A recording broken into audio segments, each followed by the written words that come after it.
Syed Azmatullah Hussaini chairman Telangana state Waqf board ने कहा कि वक्फ बोर्ड की आमदनी ज़्यादातर बोर्ड के अखराजात में सर्फ हो रही है। मुस्तकबिल में आमदनी को अक़लियतों की फलाह व बहबूद के मंसूबों पर खर्च करने की कोशिश की जाएगी। तेलंगाना स्टेट वक्फ बोर्ड के चेयरमैन सैयद अजमतुल्लाह हुसैनी ने अपने दफ्तर में मीडिया के नुमाइंदों से बात करते हुए वक्फ इंस्पेक्टर्स और दीगर अमले के तकर्रुरात पर तबसरा करते हुए कहा कि रियासत के 33 अजला में वक्फ इंस्पेक्टर्स और दीगर अमले के तकर्रुरात के जरिए औक़ाफ़ी अराज़ियात और जायदादों के तहफ़्फ़ुज़ को यकीनी बनाया जाएगा। उन्होंने बताया कि मुतादिद मकामात पर औक़ाफ़ी जायदादों के किराएदार वक्त पर किराए अदा नहीं कर रहे हैं और इसकी रोकथाम के लिए उन किराएदारों के नामों को मंजर-ए-आम पर लाने का मंसूबा ज़ेरे गौर है। चेयरमैन वक्फ बोर्ड ने कहा कि वक्फ बोर्ड की आमदनी ज़्यादातर बोर्ड के अखराजात में सर्फ हो रही है, लेकिन मुस्तकबिल में आमदनी को अक़लियतों की फलाह व बहबूद के मंसूबों पर खर्च करने की कोशिश की जाएगी। हाल ही में हुए वक्फ बोर्ड के इजलास पर तबसरा करते हुए उन्होंने बताया कि 113 एजेंडे पर तफसीली मुबाहसे किए गए हैं। कमेटियों और तौलियत के उमूर को भी मंजूरी दी गई है। सैयद अजमतुल्लाह हुसैनी के मुताबिक वक्फ बोर्ड की कारकर्दगी को मौसर बनाने के लिए जल्द ही एक सब कमेटी तश्कील दी जाएगी, जिसमें बोर्ड के अराकीन शामिल होंगे। उन्होंने बताया कि आइंदा हर 2 माह में वक्फ बोर्ड का इजलास बाकायदगी से मुनक़िद होगा ताकि इंतज़ामी उमूर को बेहतर तरीके से अंजाम दिया जा सके। वक्फ बोर्ड की ज़ेरे तामीर इमारत के हवाले से चेयरमैन ने कहा है कि गुज़िश्ता हुकूमत ने उस काम के लिए ग्लोबल टेंडर तलब किए थे, लेकिन अब मुकामी कॉन्ट्रैक्टर्स को टेंडर में हिस्सा लेने की इजाज़त देने का मंसूबा है ताकि इमारत की तामीर को जल्द अज जल्द मुकम्मल किया जा सके। आइमा व मौज़नीन के एजाज़िया से मुताल्लिक़ अजमतुल्लाह हुसैनी ने कहा है कि आइमा व मौज़नीन को माहाना एजाज़िया की फराहमी के लिए महकमा फाइनेंस से दरख्वास्त की गई है और डिप्टी चीफ मिनिस्टर भट्टी विक्रमार्का से भी इस हवाले से नुमाइंदगी की जा चुकी है। उन्होंने उम्मीद जताई है कि जल्दी आइमा व मौज़नीन को 3 माह के एजाज़िये की रकम जारी कर दी जाएगी।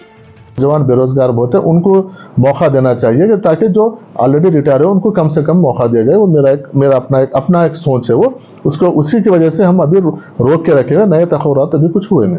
सर ये बाबा शेखुद्दीन में सब किराए का है, अपने पर हमदुलारी का जो जगह का काम है, कॉलेज की बिल्डिंग का काम है, कब शुरू होना? देखिए इसमें 2 चीज़ है। एक तो बाजू की बिल्डिंग का है, क्योंकि 2017 में एक गवर्नमेंट में जियो नंबर 1 आया था, उसको ग्लोबल टेंडर के लिए उसको रखा गया था बाजू की 2 बिल्डिंगों को। तो उसके बाद कोई ग्लोबल टेंडर के लिए कोई आए नहीं। हमारी हुकूमत से बातचीत हुई है लास्ट टाइम, एक पिछली मीटिंग से पहले की बोर्ड मीटिंग में हम लोग बैठ के उसके ऊपर भी बात किए हैं। तो हम हुकूमत से नुमाइंदगी भी की है कि इसको जियो नंबर 1 से इसको हटा दे। हटाने के बाद लोकल टेंडर करें यहाँ पे।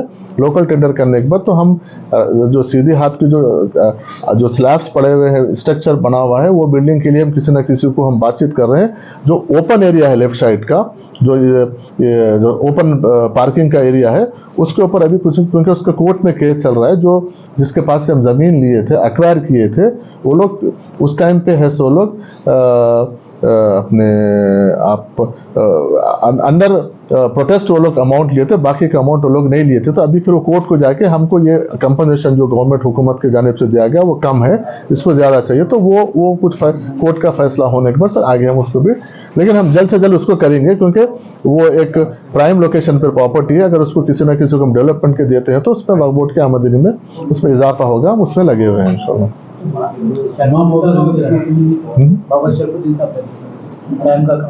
रैम का काम चल रहा है, उसके ऊपर हम चल रहा है।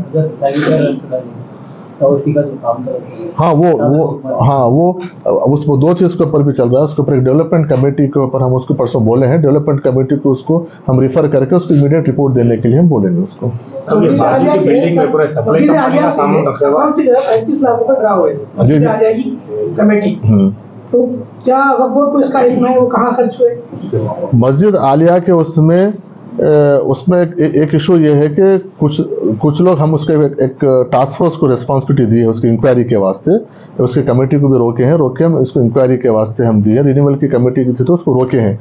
हमको शिकायत आई तो उसको हम रोके हैं कि वहाँ पर इशू है कि कुछ लोग बोल रहे हैं कि एक अकाउंट ऑपरेट हो रहा है, कुछ लोग बोल रहे हैं कि 2 अकाउंट ऑपरेट हो रहे हैं। जो दूसरा अकाउंट है उसमें कोई भी पैसों का ट्रांजैक्शन हो रहा है, जो मस्जिद का मेन अकाउंट है उसमें नहीं हो रहा है।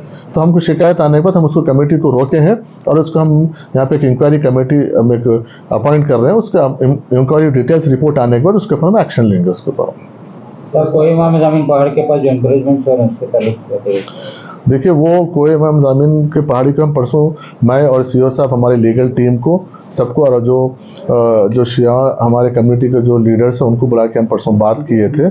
वहाँ पर जो कोविड से पहले 2019 में कोविड से पहले कंटोनमेंट बोर्ड ने किसी एक फर्द के नाम पे परमिशन का उनको कुछ डॉक्यूमेंट्स अगर मतलब अलग तरीके से डॉक्यूमेंट बोर्ड में सबमिट करके परमिशन लिया है, जिसमें तकरीबन 14-15 प्लॉट्स का एक ही साथ एक ही आदमी के नाम पे कंटोनमेंट बोर्ड परमिशन दिया है। हम उसको लीगल तरीके से चैलेंज कर रहे हैं, चैलेंज करके हम रोक रहे हैं। परसों भी जाके हम रोके टास्क फोर्स को, वहाँ पे एसीपी भी कल वहाँ पे असिस्टेंट कमिश्नर ऑफ पुलिस भी वहाँ पे विजिट करे, वहाँ पे किसी किस्म की एक्टिविटी ना हो, हम वो देख रहे हैं। हुआ तो इंशाल्लाह अनकरीब मैं भी वहाँ पर विजिट करूंगा, विजिट करके उसके ऊपर हम जो भी लीगल हो सकते हैं, क्योंकि हम परसों स्टैंडिंग काउंसिल हम सब लोग बैठ के उसके ऊपर बात की।